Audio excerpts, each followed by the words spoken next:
1973, en una sala pequeña iluminada apenas por una lámpara amarillenta, una mujer levantó la voz sin temblar. No hablaba como política, no hablaba como académica, hablaba como alguien que había visto algo que no quería ver, pero que tampoco podía callar. Frente a ella había periodistas curiosos, hombres de traje que tomaban notas con media sonrisa, y algunos curiosos que asistían más por entretenimiento que por convicción. Cuando terminó de hablar, hubo silencio, y después risas. No eran risas crueles, eran risas nerviosas, risas de incredulidad, risas de superioridad, porque lo que esa mujer acababa de decir sonaba imposible.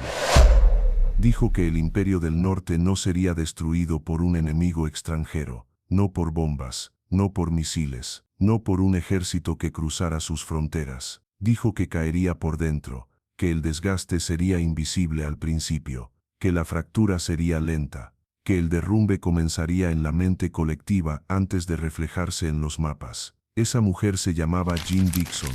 Muchos la conocían por predicciones anteriores que habían estremecido a la opinión pública. Algunos la respetaban, otros la ridiculizaban. Pero en 1973 no estaba describiendo un evento puntual, estaba hablando de un ciclo, y eso fue lo que la hizo sonar incómoda. Porque cuando alguien habla de ciclos, habla de patrones que no dependen de un solo hombre, ni de un solo partido, ni de una sola decisión. Habla de fuerzas profundas que se mueven bajo la superficie durante décadas. Ella dijo algo que quedó registrado en notas dispersas y testimonios indirectos. No lo verán venir, porque creerán que todo es política. Pero no será política, será un cansancio del alma nacional. En aquel momento el Imperio del Norte parecía invencible. Su economía marcaba el ritmo del planeta. Su moneda dominaba los intercambios globales. Sus aliados eran numerosos. Sus enemigos temían provocar una confrontación directa. Hablar de un final sonaba exagerado, casi teatral. Y sin embargo, Jeane Dixon no hablaba de un final explosivo. Hablaba de un final por transformación. Hablaba de una nación que seguiría existiendo en el mapa, pero que dejaría de reconocerse a sí misma. Ahora estamos en el año 2026, y febrero ha llegado como un susurro que pesa más que un grito. Un mes corto, un mes que muchos consideran de transición. Pero Dixon, décadas atrás, había mencionado que el mes más breve del calendario traería la primera señal visible de un cambio irreversible. No se refería a una fecha exacta para el colapso total, se refería al inicio de la exposición, al momento en que lo que antes era rumor se volvería evidente, al instante en que el desgaste acumulado comenzaría a mostrarse sin maquillaje. No te pido que creas en profecías, te pido que observes los síntomas. Los imperios no mueren primero en los mapas, mueren primero en la confianza colectiva, mueren cuando la narrativa que los sostiene pierde coherencia, mueren cuando el ciudadano deja de sentirse parte de un proyecto común y empieza a sentirse parte de una trinchera ideológica, mueren cuando la palabra gritada vale más que la ley escrita, mueren cuando el espectáculo reemplaza a la deliberación. Jeane Dixon describió un tiempo en el que la emoción dominaría a la institución. Un tiempo en el que la ira sería un combustible político, un tiempo en el que la identidad se convertiría en arma, y dijo que cuando eso ocurriera, el sistema parecería fuerte desde afuera, pero estaría hueco por dentro. Mira la historia humana. Roma no cayó el día que entró el último invasor. Roma comenzó a caer cuando dejó de creer en su propio centro moral. El Imperio Británico no se desplomó el día que se arrió una bandera. Se fue debilitando cuando el costo de sostener su expansión superó su capacidad de justificarse ante sí mismo. Los grandes poderes siempre pierden primero su coherencia interna, y entonces aparece una figura que se convierte en símbolo de esa fractura. Jeane Dixon habló de un líder que dividiría con la misma intensidad con la que prometía unir. Un hombre que despertaría devoción ferviente en unos y rechazo visceral en otros. Un hombre que no sería la causa del desgaste sino su amplificador. Un hombre cuya sola presencia revelaría la profundidad de la grieta. En 2026, esa figura no es abstracta, es concreta, es polémica, es histórica. Su nombre provoca debates en mesas familiares, en universidades, en foros internacionales. No importa si se le ama o se le rechaza, su existencia política es un termómetro del estado emocional de la nación. Pero Dixon fue clara en algo: el líder no destruye al imperio. El líder es la chispa que cae sobre un terreno ya seco. Si el terreno estuviera húmedo, la chispa se apagaría. Pero cuando la tierra está reseca por años de polarización, desconfianza institucional y fatiga moral, cualquier chispa puede iniciar un incendio simbólico. En 1973, el terreno no parecía seco. La economía servía de anestesia. El optimismo tecnológico era un sedante poderoso. La idea de progreso continuo funcionaba como pegamento social.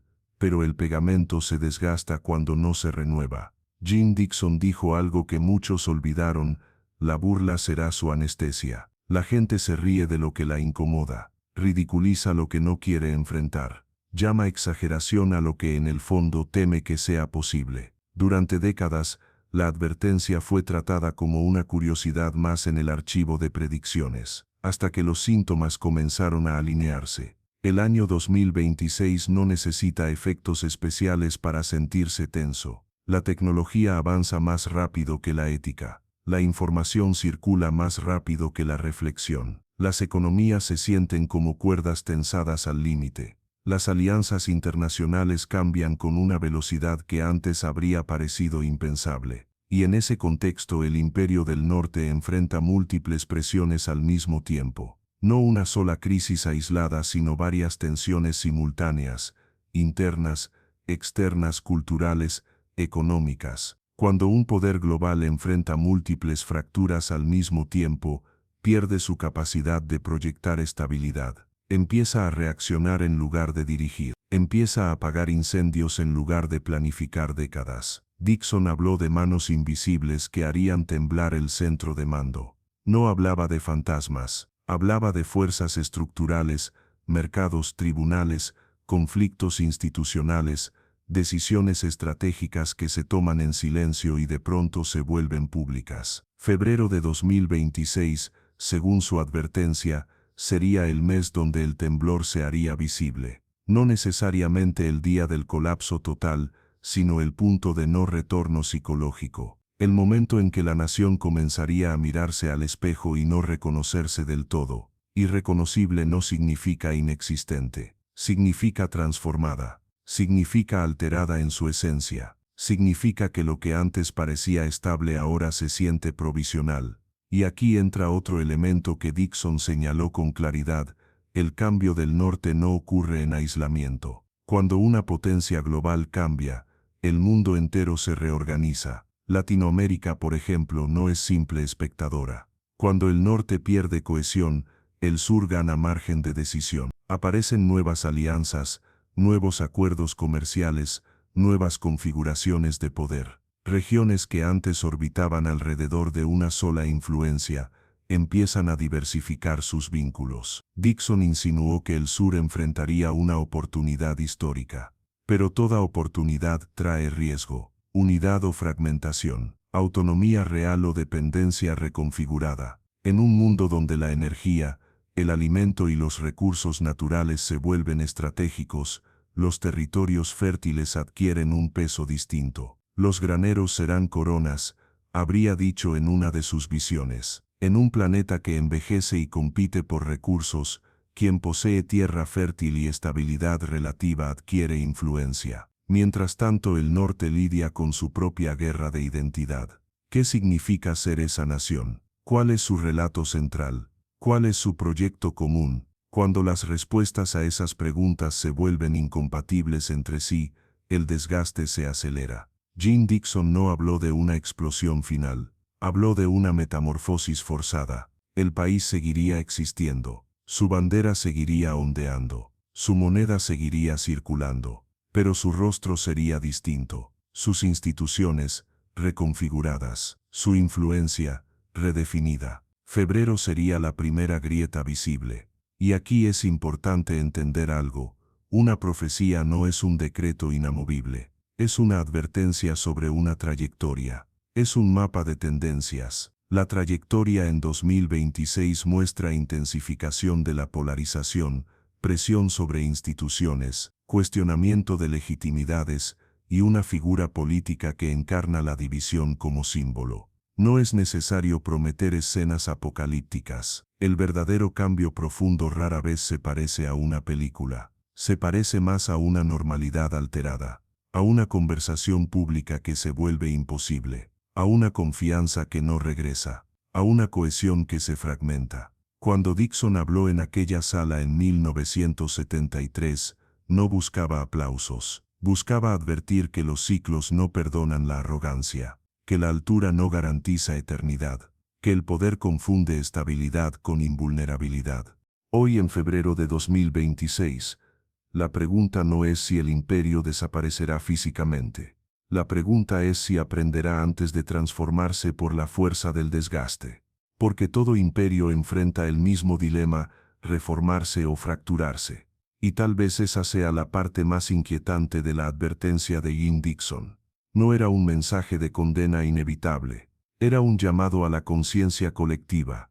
Cuando una nación se vuelve irreconocible, puede elegir reconstruirse con humildad o profundizar su división. Puede aceptar el cambio como oportunidad de madurez o resistirse hasta el colapso estructural. Febrero no es el final de la historia. Es la puerta. Hay puertas que se cruzan en segundos y cambian décadas. El mes es corto. El impacto puede ser largo. Si todo esto te parece exagerado, observa.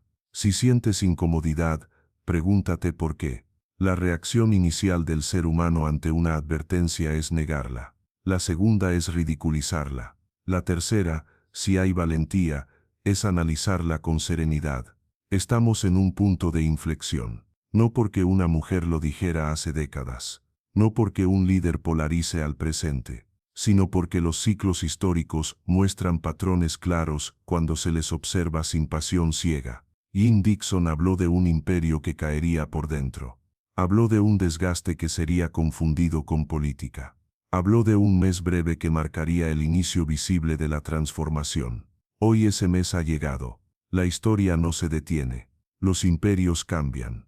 Las naciones se redefinen. Y las advertencias, cuando se ignoran demasiado tiempo, se convierten en realidades silenciosas. La puerta está abierta. La pregunta ya no es si alguien lo dijo en 1973. La pregunta es qué hará el mundo ahora que lo está viviendo.